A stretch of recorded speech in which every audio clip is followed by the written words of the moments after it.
Hey there, I'm Billy Graves, a proud near Nashville native, just a blue collar guy who's always been fascinated by history, real talk, and maybe the state of our country. So I'm just here to share some hard learned lessons, maybe ask a few questions about our past, a few more questions about our future, and chat about how they might relate to our lives today.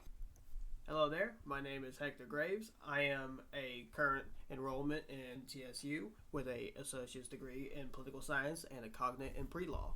I have always been fascinated by history as well and the current states of politics.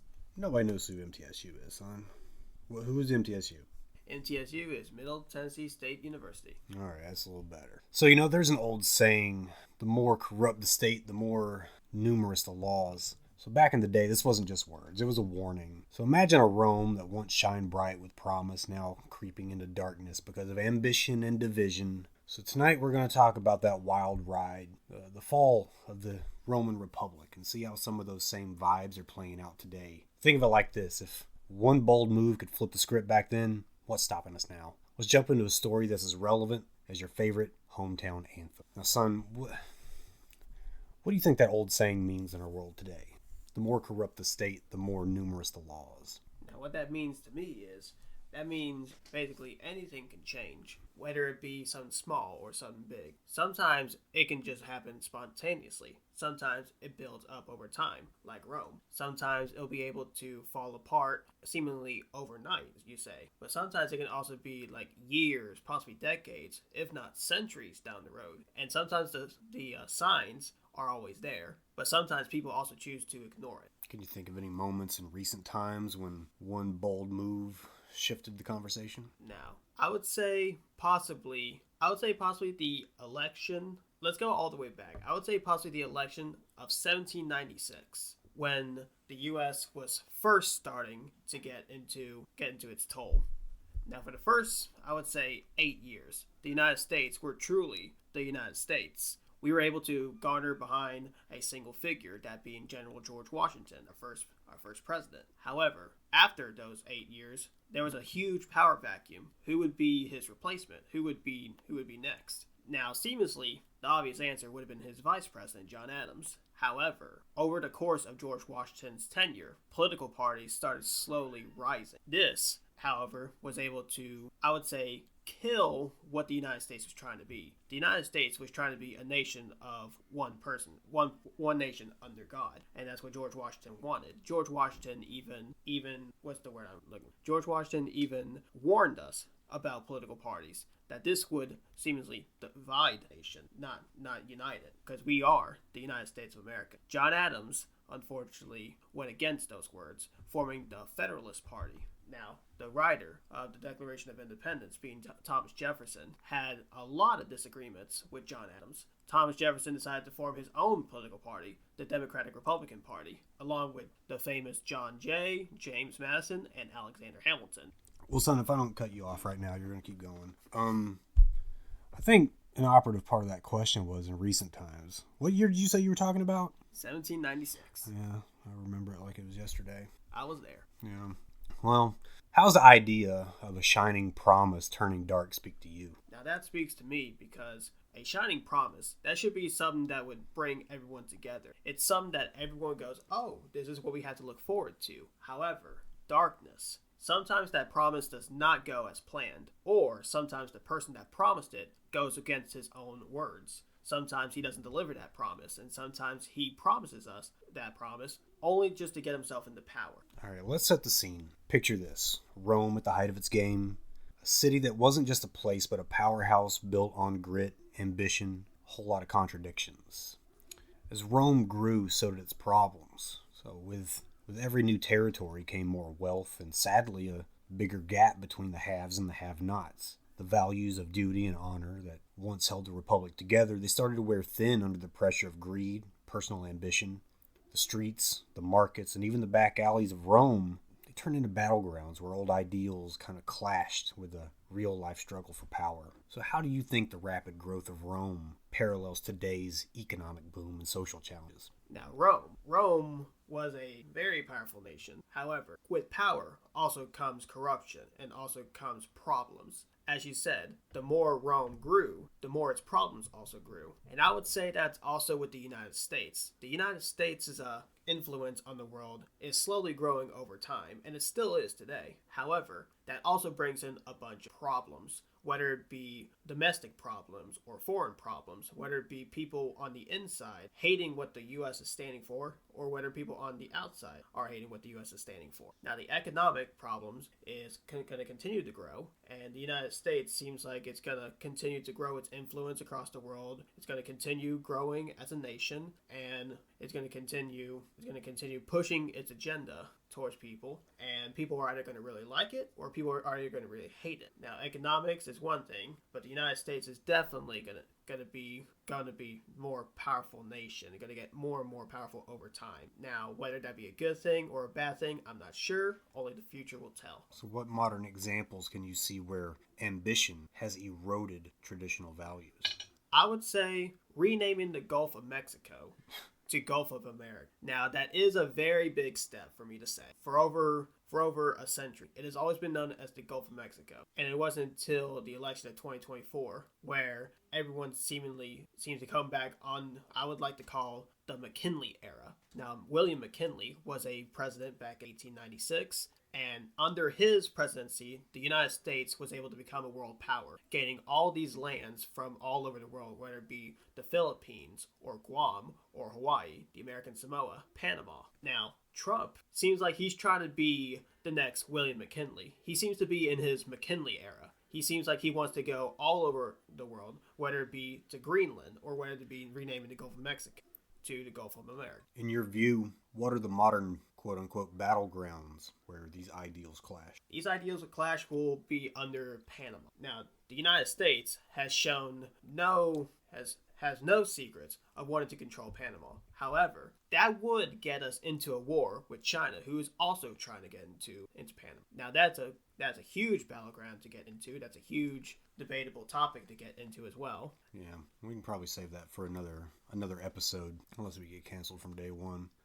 Well, let's talk about some key figures here. Talk about guys like Marius and Sulla back in Rome. Marius with his bold ideas. He tried to lift up the common man, kind of like shaking up a system that's been stuck in the same old routine. And there's Sulla, who wasn't about playing fair. His moves on the streets of Rome were as ruthless as they were calculated. And these weren't just political maneuvers. They were clashes with big personalities. He's trying to leave their mark on history. So what do you think drives someone to take such a bold, sometimes ruthless action like that? Sometimes I like to think it's how they were raised. Sometimes they didn't have what they have now.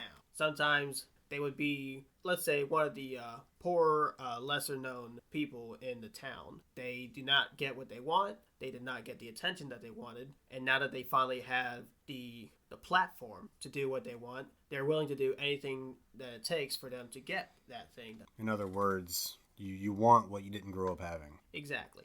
Coming from a maybe lower class family, and somehow you find yourself in some kind of power, and you just don't know what to do with it. Exactly. Okay. Do you see any parallels between those figures of the Roman Republic and any modern day leaders?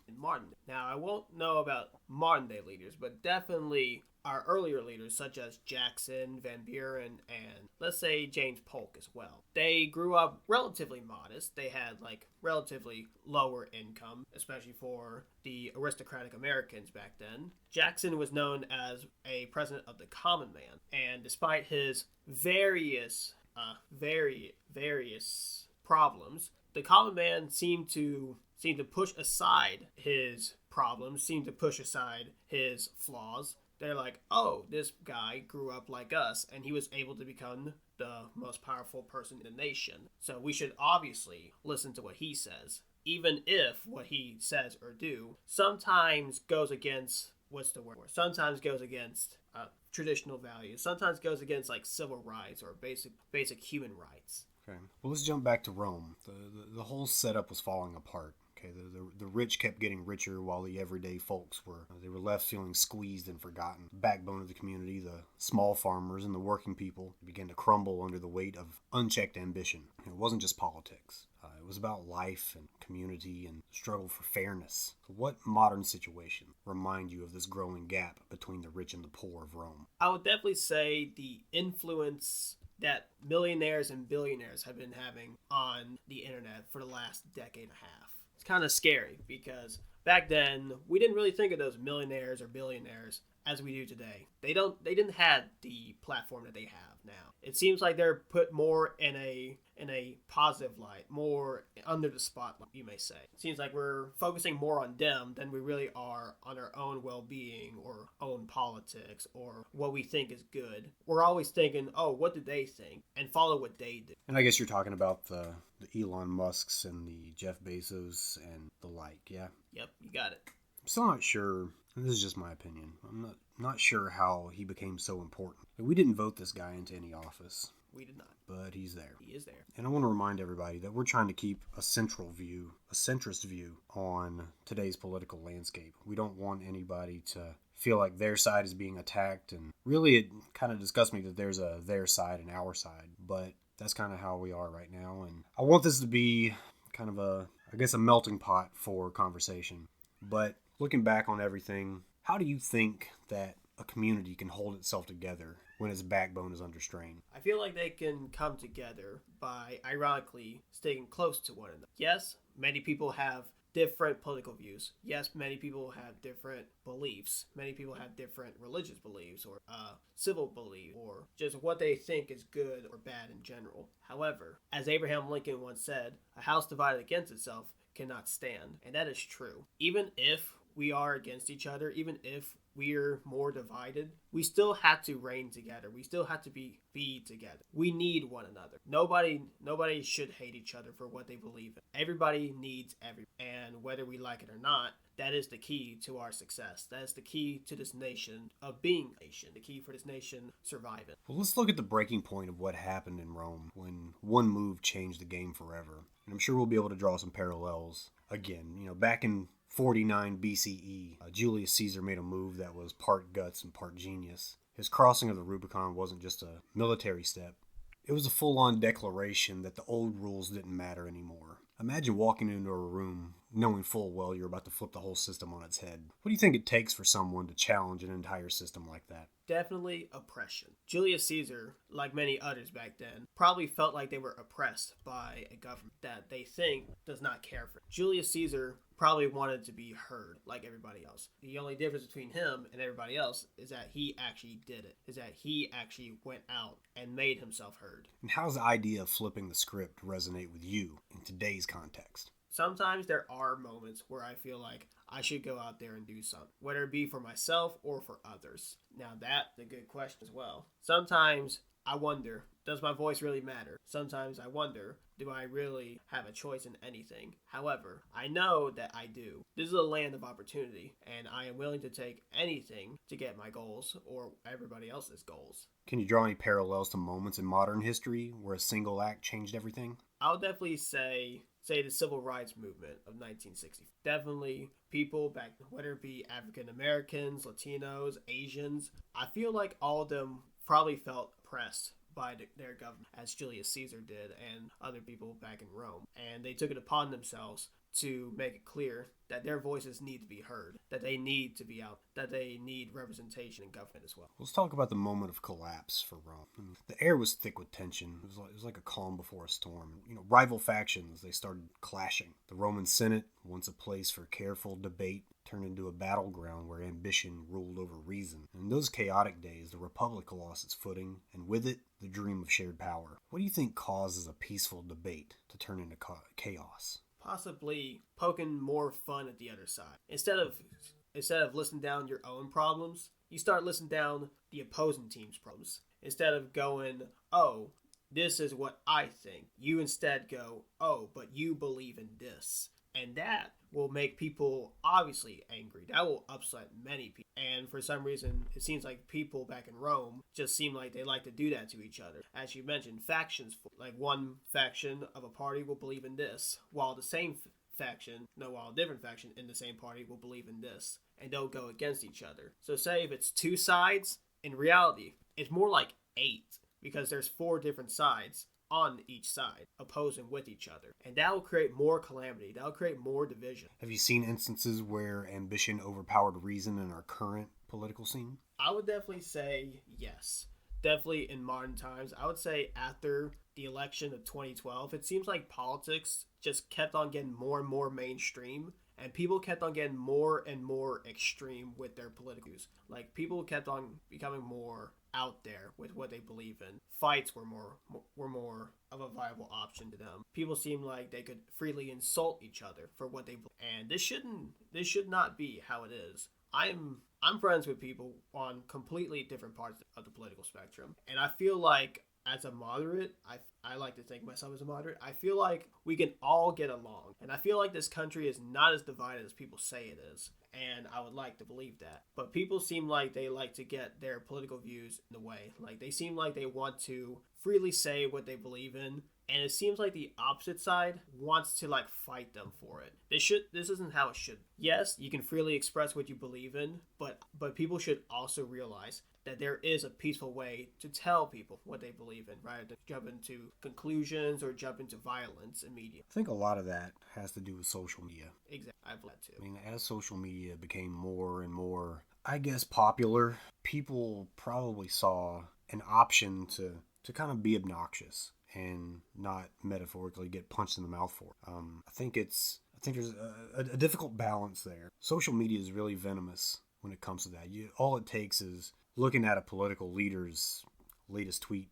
No matter how much sense it makes what they say, the venom is just spewing below in that comment section. And sometimes I don't think that people want their opinions out there. I don't think people's beliefs are as harsh as what they, the caricature of themselves that they play on social media really is. But I mean, the state of today's nation probably tells me it's not very far off. And that's alarming. And that's really ultimately what drove me to putting this podcast together. Because I do want us to not be doomed to repeat it. That's why we look at events and people and downfalls from the past. And I guess we rhetorically ask, how do we keep from repeating the same outcomes? Beautifully said. Thank you.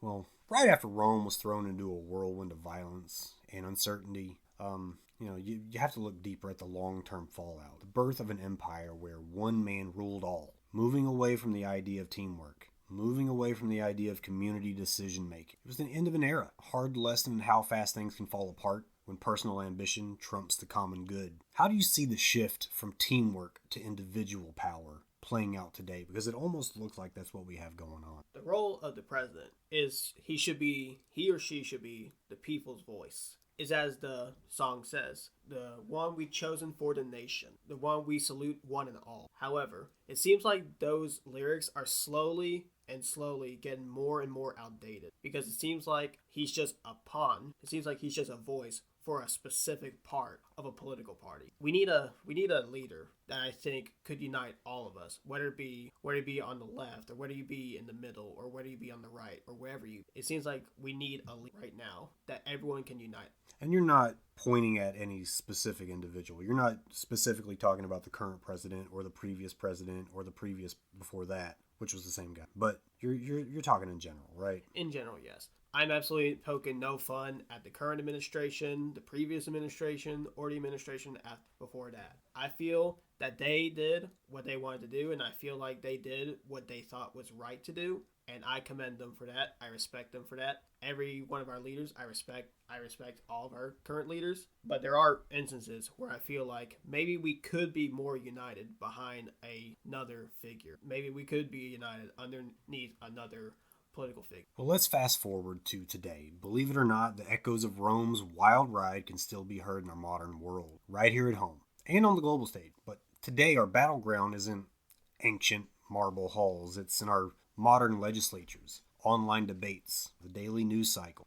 Partisan lines are as sharp as ever, dividing communities just like they once split the Senate. We see people more loyal to their own side than to the idea of a united community, to the idea of a United States. What examples do you see today where division is affecting our ability to come together? I would definitely say it would have something to do with how we are wanting to expand our land. It seems like one end says, oh, we should definitely do this. They want to increase our influence across the world, while another side is saying that we should not this. And they're giving us many reasons why we should. And the other side is giving us many reasons why we should. And instead of coming with like an agreement, it seems like each side are just attacking each other, calling each other names, threatening one another. And that's not how it should be. What we should do is come up with a middle ground, come up with a compromise. What would it take for people to start looking beyond party lines? I'd say what it would take for people is for them to realize that not everything has to be black and white. Not everything has to be right or wrong. Not everything has to be left or right. Sometimes some answers can just come out of the blue. Sometimes some answers are the answers that we just didn't expect. Sometimes we just gotta figure it out and realize that maybe we just gotta listen to each other. We just got to, be there for one another. We just gotta be there. That's what makes us the United States. We need to be there for each other. Our own democratic rules, checks and balances, respect for different opinions, they're starting to fray.